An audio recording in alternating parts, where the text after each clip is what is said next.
네, 이수역 인근의 한 주민 주점에서 남성들에게 집단 폭행을 당했다고 주장하는 글이 SNS에 올라와서 논란이 일고 있습니다. 경찰은 남녀 일행 모두를 쌍방 폭행으로 입건한 상태입니다. 네, 한편 황제 보석 논란 중심에선 이호진 전 태광그룹 회장에 대해서 검찰이 보석 취소를 검토해달라고 법원에 요청을 했는데요. 오늘 정태원 변호사와 관련 내용 짚어보도록 하겠습니다. 어서 오십시오. 안녕하세요. 네, 안녕하십니까? 네. 자, 이게 뭐 이수역에서 발생한 건 아니고요. 네. 이수역 인근에 있는 이제 주점의 폭행 사건인 건데, 일단 좀 내용이 분분한 것 같아요. 일단 사건 개요부터 좀 들어볼까요? 그러니까 지난 13일 새벽 4시경에 112 신고가 들어왔답니다. 그래서 취지는 뭐 이렇게 폭행을 당하고 있다. 그래서 경찰이 출동을 했고, 당시에 이제 부상을 입은 여자 한 사람은 이제 후송이 됐고요. 그 자리에 있던 사람들이 이제 그 지구대로 임의동행돼서 갔는데, 네. 지금 그 남자 넷 여자 둘 또는 남자 셋 여자 둘 이렇게 이제 서로 싸운 걸로 이제 주장이 되고 있는데 네. 여성들 주장은 무엇인가 하면 옆에 그 옆자리에 있는 그 주점의 옆자리에 있는 커플들과 서로 뭐 이렇게 언쟁을 하고 있는 남자들이 끼어들어서 여자를 혐오하는 그런 그 말을 사용하면서 사회를 폭행을 했다. 따라서 이거는 여혐 말하자면 폭행이다 이렇게 주장을 하고 네. 한편 이 남자 측 이야기들은 이 피해 여성이라는 분들이 옆에 커플들하고 언쟁을 하고 시끄럽게 하길래 조용히 하라 그랬더니 오히려 자기들을 폭행하고 사진을 찍었다.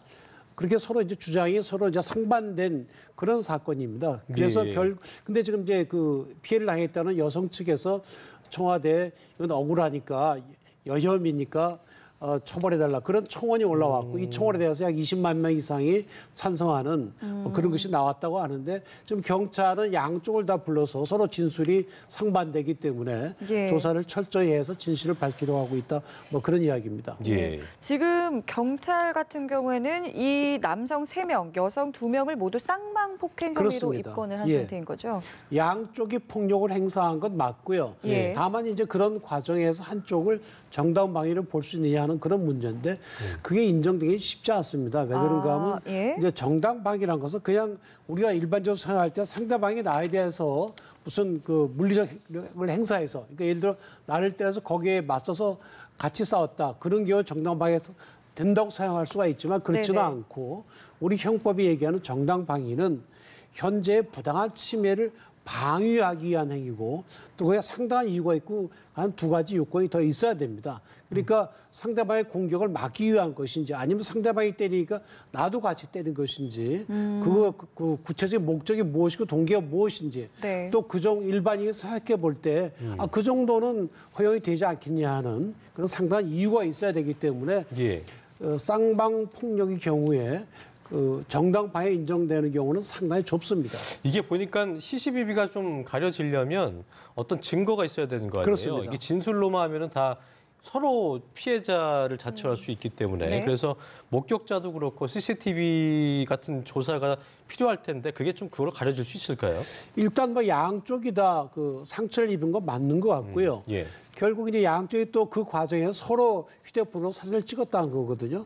그러니까 양쪽이 제출한 동영상 그리고 현장에 있을 것으로 보이는 CCTV 그 동영상 그리고 그 현장에 있던 이 당사자들이 아닌 제3자들의 목격자의 진술을 종합을 해보면 아마도 진실이 밝혀질 수 있지 않을까 생각합니다. 그렇군요.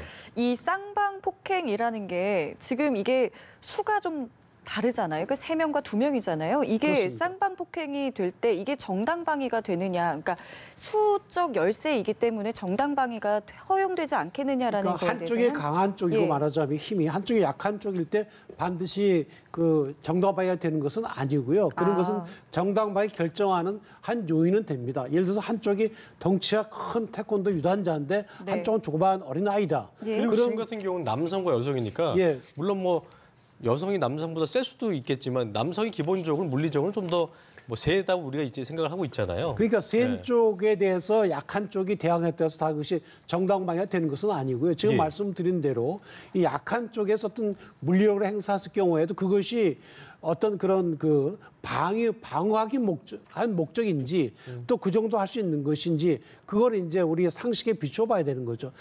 예를 들어서 상대방이 주먹으로 한 대 때렸다고 해갖고 약한 쪽에서 총으로 쏴버린다든지 칼로 찌른다든지 그렇게 되면 안 되겠죠. 예. 그래서 그런 것을 종합적으로 판단을 해서 정당방위 여부를 결정하는 거고 한쪽이 남자들이고 한쪽은 좀 다수 약해 보이는 여성들인 경우에는 그런 것이 정당방위 여부를 결정하는데 참고 사유는 되지 그것만으로 해서 정당방위라고 보기는 어렵습니다. 보니까 주장하는 것들 중에서 이제 주된 화두가 아까도 얘기하셨습니다만 어떤 그 조롱, 그러니까 아까 뭐 그 정체성이나 뭐 그런 것들, 어떤 여성 혐오라든가 그런 것들에 대한 것들이 좀 들어가 있는 것 같은데 여성 측의 조롱에서 시작됐던 말도 있고 또 여성 피해자 입장에서는 그렇습니다. 옆 예. 테이블에 커플이 우리를 보고 좀 이렇게 조롱하듯이 좀 그런 게 있었다는 거 얘기를 하는데 그 조사 과정에서 이런 것들도 참작이 될 수 있나요? 그러니까 이제 결국 폭행의 동기가 무엇인지는 사실 그 사람들을 처벌할 것인지 또 어느 정도 처벌할 것인지에 관해서 요소가 되는 겁니다. 예. 따라서 왜 때렸느냐, 왜 시비가 생기냐 할 때 여자를 혐오하는 그런 거에서 나온 것인지 또 남자를 혐오하는 그런 거에서 나온 것인지에 관한 것은 조사가 반드시 될 수밖에 없고요. 네. 지금 이 경우에 피해를 당했던 여성 입장에서는 자기들이 소위 여혐오를 당했다. 예. 여자를 혐오하는 그런 말을 했다니 주장하는데 또 한편 옆에 그 언쟁이 처음에 붙었던 커플 중에 그 여성분은 오히려 왜 저런 그 남자들하고 같이 다니느냐 남자하고 네. 그러니까 그 남자를 그냥 단순히 남자라는 게 아니라 남성을 비하하는 그런 용어를 써가면서 했기 때문에 오히려 자기가 여혐을 당했다 그렇게 주장하고 있거든요. 그래서 서로 주장이 다르기 때문에 네. 이거 섣불리 이것을 뭐 남성 혐오 또는 여성 혐오 범죄라고 보기는 아직은 단정하기는 좀 이른 것 같습니다. 그렇군요. 주장이 첨예하기 때문에 지금 상황에서는 누가 가해자다, 누가 피해자다라고 규정짓기도 상당히 그렇습니다. 어렵겠군요. 일단 쌍방이 폭력을 행사한 것은 맞고 어느 쪽이 더 비난 가능성이 높은지는 조사를 해봐야 결론이 나올 걸로 보입니다. 그러니까 변호사님께서 뭐 누차 반복된 말이긴 합니다만 이런 쌍방 폭행에 그러니까 모두가 피해자라고만 주장하는 이런 쌍방 폭행에서 보통 경찰의 조사가 어떤 식으로 좀 흘러가는지 또 어떤 게 결정적인지는 보통 뭐 얘기를 할 수 있나요? 좀? 일단 본인들의 주장을 들어보고요. 그다음에 서로 주장이 다른 부분에서는 대지를 해야 될 것이고요. 대지를 해야 그래도 이제 결론이 안 나오면 아까 말씀드린 대로 이해관계가 없는 것으로 보는 목격자들을 불러서 진술을 들어보고 그다음에 이제 과학적으로 동영상 같은 거를 또 분석을 해보면 어느 정도 이제 사건의 윤곽이 나올 수밖에 없는 겁니다. 사람은 누구나 자기 입장에서 얘기하거든요. 예. 꼭 그렇죠. 거짓말 안 하더라도. 네네. 그래서 객관적으로 인정할 수 있는 그런 증거들을 찾아봐야 될 걸로 보입니다. 이 처벌에 관해서요. 이게 지금 쌍방 폭행 혐의이긴 합니다만 폭행의 수위에 따라서 이 처벌의 강도도 좀 달라지기도 합니다. 처벌은 이제 단순히 무슨 뭐 예를 들어 상처 난 정도에만 하는 것이 아니고 예. 상처 난 정도, 폭행의 정도가 어느 정도인지 또 왜 폭행을 하게 됐는지, 왜 폭력을 행사했는지 네. 그런 동기나 경위 또 그런 사건이 있은 뒤에 서로 간에 합의를 했는지 피해자가 처벌을 원하는지 원하지 않는지 그런 것들 종합적으로 판단해서 하기 때문에 단순히 뭐 상처가 크다 또는 작다 그것만 위해서 판단되는 건 아닙니다. 사건이 일단 폭행이 섞였기 때문에 형사 사건인데 서로 그렇습니다. 피해자면은 뭐 맞고소하는 게 되는 거예요? 그러니까 피해자가 직접 경찰이나 검찰에 수사를 해서 처벌해달라고 하면은 그거는 이제 고소 사건이 되는 것이고 이 경우는 본인들이 처벌을 해달라고 고소를 안 내더라도 경찰이 그러한 범죄 신고를 받고 출동을 했기 때문에 그거는 소위 인지 사건이라고 해가지고 예. 꼭 피해자가 그 처벌해달라고 어떤 서면이나 구두 얘기 안 하더라도 국가기관에서 수사를 할 수가 있는 겁니다. 네. 네. 폭행 수위 같은 경우는 뭐 물리적으로 도구를 이용했거나 그런 게 아니고 뭐 서로 주먹 다짐을 통해서 그런 거라면 단순 폭행인 거지 특수 폭행은 아닌 거죠. 그건요. 그러니까 특수라는 거는 뭐 뭐가 여럿이 도구를 이용한다든가. 했다든지 아니면 여럿이 흉기를 했다든가. 했다든지 그런 경우에 해당되는 거고 이제 상처가 생기면 원칙적으로 상해가 되는 거고요. 상해요. 폭행은 이제 상처가 없는 경우인데 지금 그 인터넷에 떠 있는 거 보면 여성분의 경우에 피 흘렸다고 하니까 그 부분에 대해서 아마 의사의 진단서를 받아봐야 될 걸로 보입니다. 알겠습니다. 이 보니까 그 국민청원도 30만 명 넘은 거 이게 요즘은 뭐 큰 사건만 좀 터지면 청와대 그 청원 글이 몇십만 명 넘는 건 뭐 순식간인 것 같아요. 이거는 어떻게 보셨어요? 그런 현상은 좀. 글쎄, 국민청원을 이제 하신 분들은 예를 들어서 이것이 여혐 사건이다, 소위 또 남혐 사건이다. 그러면 그런 거 우리 사회에서 없어져야죠. 우리가 아버지는 남자고 어머니 여자 아닙니까? 그렇죠. 그러니까 성간의 대결을 이렇게 불러오는 이런 거는 우리 사회에 좋지 않은 영향을 미치기 때문에 당연히 없어져야 마땅하고 만약에 이것이 그러한 범죄라고 한다면 그런 범죄에 대해서 우리가 엄단이 돼야 되는 건 맞죠. 다만 지금 말씀드린 대로 양쪽의 주장이 서로 다르기 때문에 과연 이것이 그러한 범죄인지 아닌지 아직 단정할 수 없는 입장이기 때문에 예. 국민청원에 대해서도 어느 것이 맞다고 얘기하기는 아직은 단정할 수가 없는 그런 상황입니다. 예. 네. 자, 다음 이슈 넘어가 보겠습니다. 네. 이호진 전 태광그룹 회장 그동안 황제 보석 논란의 이제 주인공이었는데요. 그렇습니다. 검찰이 보석 취소를 검토해달라라고 법원에 요청을 했습니다. 이렇게 되면은 앞으로 어떤 절차로 좀 진행이 되는 건지 먼저 원칙적으로 짚어볼까요? 보석은 이제 재판이 해부된 피고인에 대해서 예.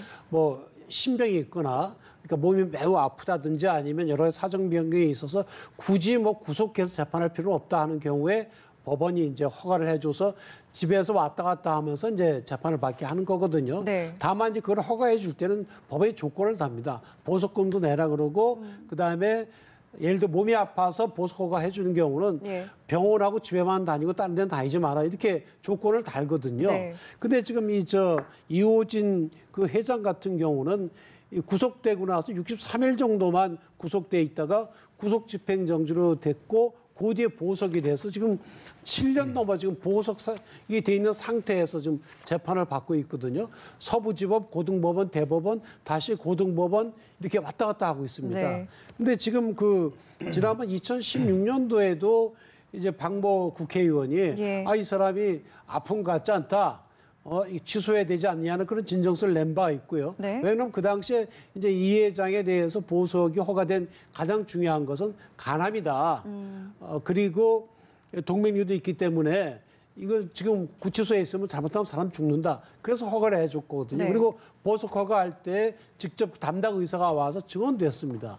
그런데 몇 년 뒤에 지금 보니 그 집하고 병원만 왔다 갔다 하는 것이 아니라 뭐 일상생활을 정상적으로 한다 이렇게 이제 의혹을 제기했고 네. 특히 최근에 이제 이 회장의 전 수행 비서라는 사람 이야기에 의하면 술도 먹으러 다닌답니다. 예. 그래서 술도 먹으러 다니고 쇼핑도 하고 골프도 치고 영화도 보고요. 그렇습니다. 그리고 일상생활을 똑같이 한다면 보석 제도의 원래 그 취지에도 어긋나는 거고 또 법원이 병원하고 집에만 왔다 갔다 하라 그랬는데 다른 데로 하고 있으니까 법원의 보석권도 어긴 거 아닙니까? 그렇죠. 그러니까 이거는 마땅히 보석을 취소해야 된다. 네. 이런 여론이 있는 것이고 거기에 대해서 이제 검찰이 보석을 취소해 달라는 그런 의견서를 담당 재판부에 낸 겁니다. 시청자 이해를 위해서 보석이라는 게 아까 말씀하신 대로 어쩔 수 없는 좀 뭐 병이 있다든가 어쩔 수 없는 경우에만 해당이 되는 건지 아니면 보석금을 낼 수 있는 여력이 된다면 금전적으로도 그냥 이렇게 할 수 있는 건지 그건 어떤 거예요? 원칙적으로 이제 미국 같은 데는 보석이 원칙입니다. 우리도 법사하고는 보석이 원칙. 보석이라는 건 뭔가 하면 재판을 받는 피고인에 대해서 재판을 구속 상태에서 받지 말고 집에서 왔다 갔다 하면서 받도록 하는 게 보석 제도거든요. 그래서 예를 들어 증거를 인멸할 염려가 있다든지 도망할 염려가 있으면 당연히 보석이 허가가 안 되죠. 안 되는데. 그런데 이제 그런 염려가 없다. 그리고 예를 들어서 재판에 해부된 뒤에 여러 가지 상황으로 볼 때 혹시 무죄가 나올 수도 있고 그러면은 또 피고인이 자기가 무죄를 또 밝히기 위해서 증거를 수집해야 될 거 아닙니까? 그런 걸 예. 위해서 이제 허가를 해주는 거거든요. 근데 우리는 상당히 좁게 해석하기 때문에 몸이 이렇게 아픈 경우는 이제 해줍니다. 근데 예. 알고 보니까 황제 아프지도 보석이니까. 않은 사람에 대해서 예. 7년으로 보석을 해주고 있으니 부당하다는 그런 지적이 나오는 그럼 겁니다. 이제 법조인으로서 보실 때 법원의 판단은 그럼 보석 취소를 받아들일까요? 보석 취소가 예. 될 가능성이 매우 높습니다. 높다. 그런가 하면 우리 형사수배 보석 취소의 조건 중에 하나가 뭐가 있는가 하면 법원이 정한 보석 조건을 위반했을 때 그럼 네. 보석을 취소하도록 되어 있고 보석 취소할 때는 검사의 의견을 듣도록 되어 있는데 검사가 이미 보석 취소하라고 예. 그걸 의견서를 냈지 않습니까? 예. 그러니까 이번 다음 달에 재판이 12일에 있잖아요. 예. 재판이 있는데 아마 그 재판에서 판사 직접 이제 이 사람의 상태도 보고 그다음에 보석 취소가 될 가능성이 훨씬 높아졌습니다. 예, 그렇군요. 알겠습니다. 자, 다음 주제로 넘어가 네. 볼게요. 국내 업체들이 유류 가격을 담합을 했습니다. 근데 이 대상이 지금 주한 미군 기지였다라는 그렇습니다. 게 문제가 되고 예. 있는 거죠. 그 주한 미군에 대해서 이제 우리 유류를 납품받아야 되지 않습니까? 미 육군이건 공군이건 또 미군 해병대건. 예. 근데 그 기름을 우리나라에서 조달을 받는데 예. 결국에는 우리나라의 유류업체인 세 업체가 예. SK에너지하고 GS칼텍스, 한진 요 세 업체가 담합을 해서 기름값을 딱 담합을 해서 지난 한 2005년부터 한 10여 년간 네. 그렇게 이제 유류를 공급을 해 왔다는 거죠. 근데 이 담합이라는 건 우리나라 공정거래법에서도 그거는 법이 많이 되고 네. 미국의 경우에도 법이 되거든요. 미국도 클레이턴 법이라고 해가지고 그런 경우는 거기에 대해서 민사 형사상처를 취하도록 되어 있습니다. 네. 그런데 이번에 이제 미국 법무부에서 조사를 해보니 이렇게 담합한 사실이 밝혀졌다. 따라서 이게 정치재판 해부할 수도 있지만 정치재판 전에 그 민사상 배상하고 벌금 얼마에 대해서 합의를 한 거죠. 근데 그 액수가 우리 돈으로 한 2,500 정도 되는데 예. 지금 그 사실 이게 이 법이 생긴 지가 미국의 트러스트 법이 생긴 거는 뭐 1890년대고 지금 해당이 되는 클레이턴 법은 1914년도인가 생겼거든요. 예. 그래서 단순히 자꾸 미국의 국내 기업들뿐만이 아니고 국제 외국의 기업에 대해서 많이 그걸 합니다. 구글이나 페이스북은 물론이고. 그래서 우리나라의 경우에도 보면은 예전에 삼성전자나 이런 회사에 대해서 하이닉스도 같은 경우도 4억 5천만 달러 과징금 부담한 그런 적이 있고요. 네. 대한항공도 2007년도에 3억 달러 낸 적이 있습니다. 그 배상금이 이게 관련법 생긴 이후에 최대 금액이랬는데 그럼 그건 아닌 거예요? 뭐 그거는 이제 민사만 따지면 민사로 어떨지 봤을 모르겠으나 때? 전체적인 액수를 볼 때는 뭐 지금 이 법이 생긴 게 100년이 넘었기 때문에 그렇게 예. 보기는 조금 어렵습니다. 일단 SK에너지, 한진 등은 뭐 배상금하고 벌금 납부하기로 했다면서 공시를 했는데 임직원 의식을 윤리의식을 높이겠다고 밝힌 상태인데요. 뭐 당연히 그렇게 해야 되는 거겠죠? 그렇죠. 미국의 공정거래법은 위반을 했으니까요. 예. 우리나라의 경우에도 불법이고 미국의 경우에도 불법이죠. 그러니까 담합 결국 미국 입장에서는 그 세 유류 회사가 담합을 해서 기름값을 올렸다. 네. 그냥 자유경제였으면 더 싸게 공급받을 수가 있었는데 네. 그렇게 비싸게 올렸으니 미국이 손해를 본 것이다. 그래서 거기에 대해서 이 벌금도 내고 민사배상도 하라. 그래서 안 하겠다 그러면 미국의 법원의 재판을 받는 건데 이 3개사 입장에서는 합의하는 게 좋겠다 해가지고 이 안을 받아들인 걸로 보입니다. 예, 네, 알겠습니다. 저희 오늘 세 가지 주제 정태원 변호사와 함께했습니다. 예. 오늘 말씀 여기서 마무리 짓겠습니다. 고맙습니다. 고맙습니다. 고맙습니다.